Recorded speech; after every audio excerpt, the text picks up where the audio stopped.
ये कहानी है सुंदरवन जंगल की, जहाँ निर्मला के दो बेटे थे, कल्लू और मल्लू। बड़े बेटे का नाम मल्लू था।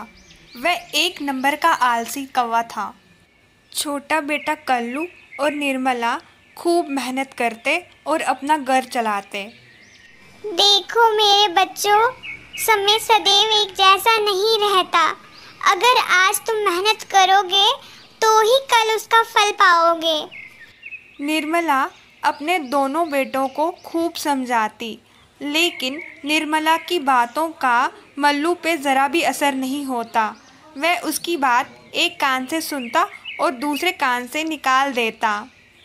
कुछ समय बाद निर्मला ने अपने दोनों बेटों की शादी करवा दी।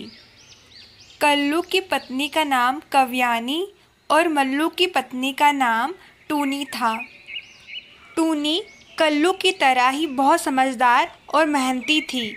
वह अगले दिन ही जल्दी उठी और सारा काम करने लगी, जबकि दूसरी ओर कव्यानी थी जो 10 बजे जाकर टूनी को ताने मारने लगी। उफ टूनी, सुबह सुबह कितना शोर करती हो तुम। चैन से सोने भी नहीं देता कोई मुझे। मुझे माफ करना दीदी, मैंने आपकी नींद का ख्याल ना करा। वो ना माँ जी की तबीयत खराब हो गई थी, तभी मैं थोड़ा जल्दी जाग गई थी।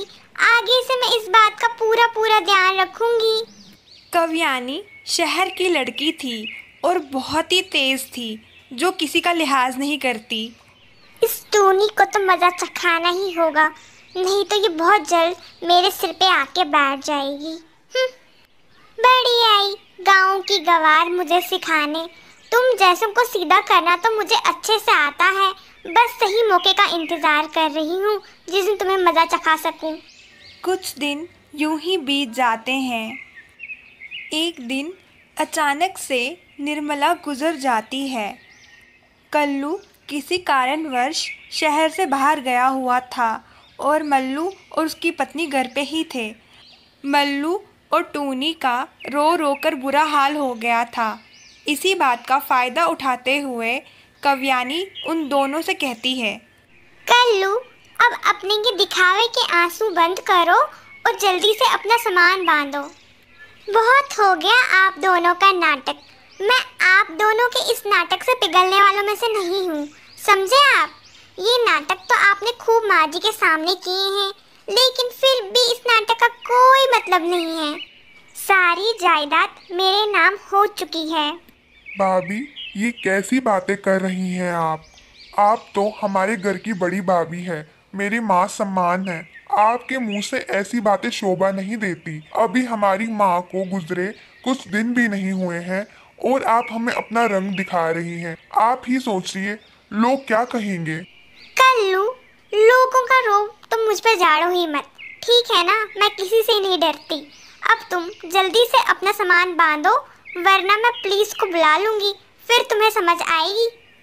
कव्यानी ने धोखे से निर्मला से घर की सारी प्रॉपर्टी पे साइन करवा लिए थे और उन्हें अपने नाम करवा दिया था। मल्लू जी, अब हम क्या करेंगे? सर छुपाने के लिए हमने ये किराए का घर तो ले लिया है, लेकिन इसका किराया हम कैसे देंगे? हमारे पास ना तो घर है और ना ही पैसा और ना ही जमीन। टूनी, परेशान तो मैं भी बहुत हूँ। आखिर भाभी ने हमारे साथ इतना बड़ा धोखा कैसे कर लिया? लेकिन तुम फिक्र ना करो, ऊपर वाले के घर में देर है अंधेर नहीं। मुझे ऊपर वाले पे पूरा विश्वास है। इन दोनों की ये बातें इनका मालिक बंटी कबूतर सुन रहा होता है। मल्लू भैया, मुझे आपसे ये बिल्कुल उम्मीद नहीं थी कि आप मुझे बाई भी कहेंगे और बाई से सब बातें छुपाएंगे भी। आपने तो मुझे एक बार भी नहीं बताया कि आप कितनी मुसीबत में हैं। मेरी जान पहचान पास के ही फैक्ट्री के मालिक से है। अगर आप कहें तो मैं आपकी बात वहाँ करवा दूँ। और टूनी बहन, मेरे यहाँ पे कब से ज़मीन खाली पड़ी है। अगर आपका मन हो तो आप वहाँ तरह तरह की सब्जियाँ लगा लीजिए और उन्हें बाजार में बेच लीजिए। हाँ, अगर आपका मन करे तो कुछ सब्जियाँ हमें भी खिला लीजिए। बंटी भैया, मैं आपका धन्यवाद किस प्रकार करूं? मुझे तो कुछ समझ नहीं आ रही है। बचपन बचपन से मेरा कोई भाई नहीं था। आज आपके रूप में मुझे मेरा भाई मिल गया। आप भगवान के रूप में मेरे सामने आए और हमारी मदद की, उसके लिए दिल से धन्यवाद।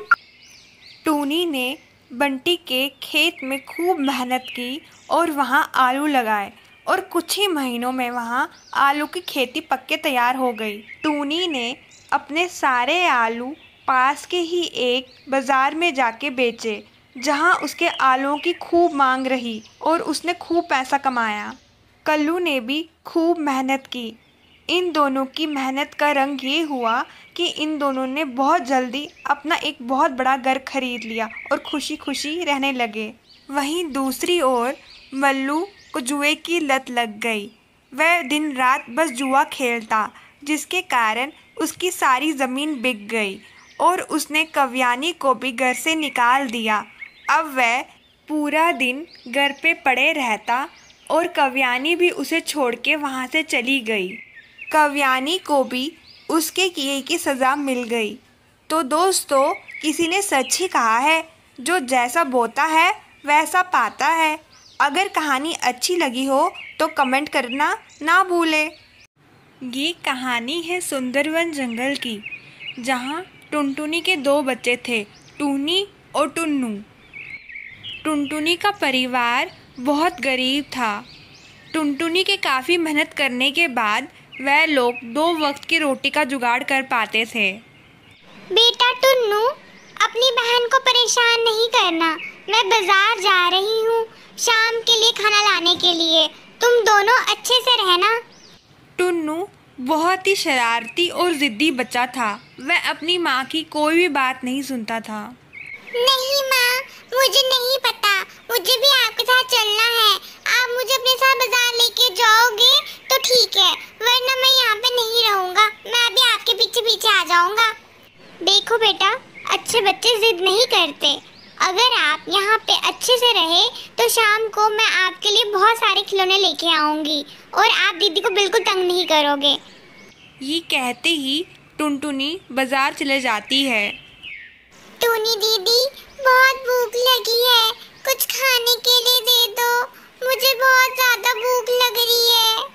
टुन्नू, अगर तुम चुपचाप सो गए तो मैं तुम्हारे लिए बाहर से सेब लेके आऊँगी, और जब तक मैं आऊँ ना तब तक बाहर मत जाना और ना किसी के लिए दरवाज़ा खोलना। टूनी के ऐसी बात बोलने पर टुन्नू जल्दी से सो गया और टूनी जंगल की ओर चली गई।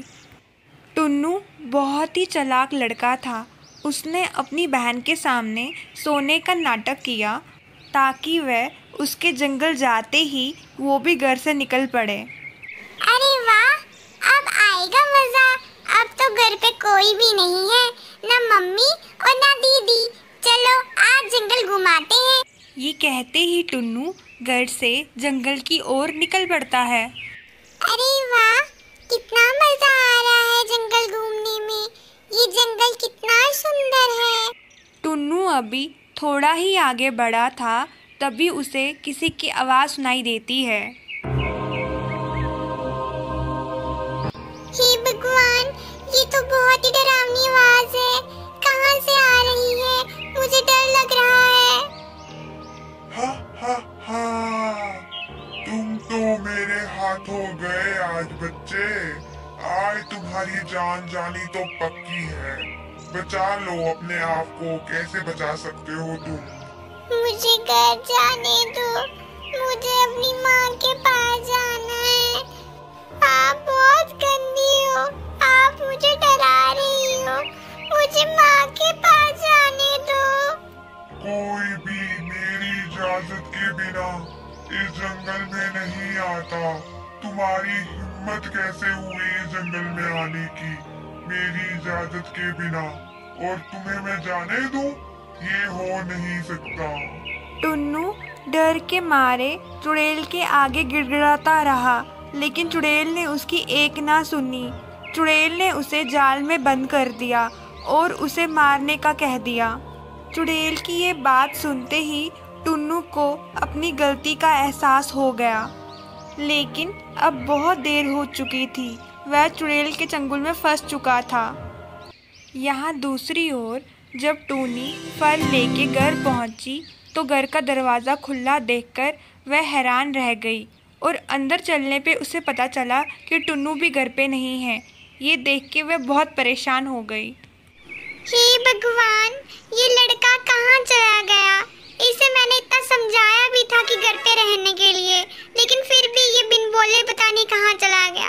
अब मैं इसे कहाँ ढूंढूं? माँ भी आने वाली होगी, अब मैं माँ को क्या जवाब दूंगी? ये कहते ही टूनी टुन्नू की खोज में जंगल की ओर निकल पड़ती है। अभी टूनी घर से कुछ ही आगे बढ़ी थी कि उसको रास्ते में उसकी माँ मिल गई। टूनी बेटा, इतना परेशान हो के कहाँ जा रही हो? और तुमने क्या घर पे अपने भाई को अकेला छोड़ दिया है? मैंने मना किया था ना तुम्हें उसे अकेला छोड़ने के लिए, फिर तुम यहाँ क्या कर रही हो? माँ, टुन्नू नहीं मिल रहा है। मैंने सब जगह देख लिया, टुन्नू घर पे नहीं है। टुन्नू कहीं चला गया है माँ। क्या? ये तुम क्या कह रही हो टूनी? कहाँ है टुन्नू? और तुम कहाँ थी जब वो कहीं चला गया तो? टूनी अपनी माँ को सब सच बता देती है, कैसे टुन्नू ने सोने का नाटक किया और उसके जाते ही वह वहाँ से भाग निकला। टूनी, तुम घर जाओ बेटा, मैं उसे खुद ढूंढने के लिए जाती हूँ और मेरा इंतजार करना। टुनटुनी जंगल की ओर निकल पड़ती है। टुनटुनी एक झोपड़ी के बाहर रोने लगी। उसकी आवाज़ सुनते ही उस झोपड़ी के अंदर से एक आवाज़ आई। टुनटुनी, घबराओ नहीं, टुन्नू बिल्कुल ठीक है और सुरक्षित स्थान पे है। तुम अंदर आ जाओ। मैं एक जादुई परी हूँ और मैंने ही टुन्नू को अपने पास बंद करके रखा हुआ है ताकि मैं उसको सबक सिखा सकूं। वह एक झूठा और शरारती बच्चा है। उसे सही रास्ते पे लाने के लिए मैंने उसे यहाँ पे बंद कर दिया। और तुम घर जाओ, तुम्हें फिक्र करने की कोई जरूरत नहीं है। टुन्नू तुम्हें घर पे ही मिलेगा। और हाँ, तुम एक बहुत अच्छी चिड़िया हो और एक बहुत अच्छी माँ।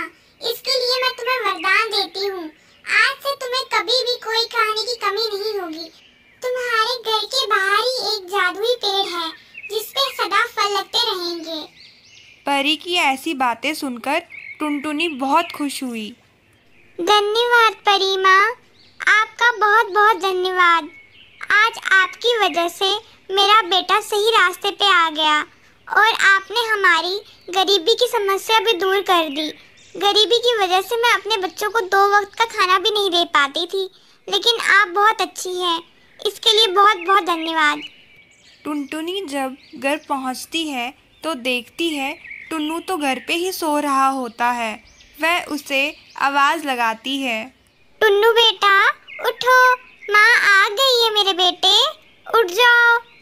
माँ, आप आ गई, आप मुझे छोड़ के अब कभी मत जाइएगा और मैं आपकी सारी बातें मानूंगा।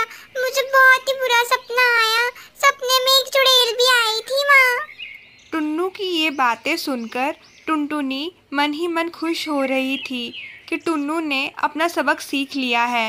अब वह पहले जैसे शरारती नहीं रहेगा। दोस्तों, टुन्नू ने तो अपना सबक सीख लिया है। आपको कहानी कैसी लगी मुझे कमेंट करके ज़रूर बताइए। अगर कहानी अच्छी लगी हो तो इस वीडियो को लाइक, शेयर और चैनल को सब्सक्राइब करना ना भूलें।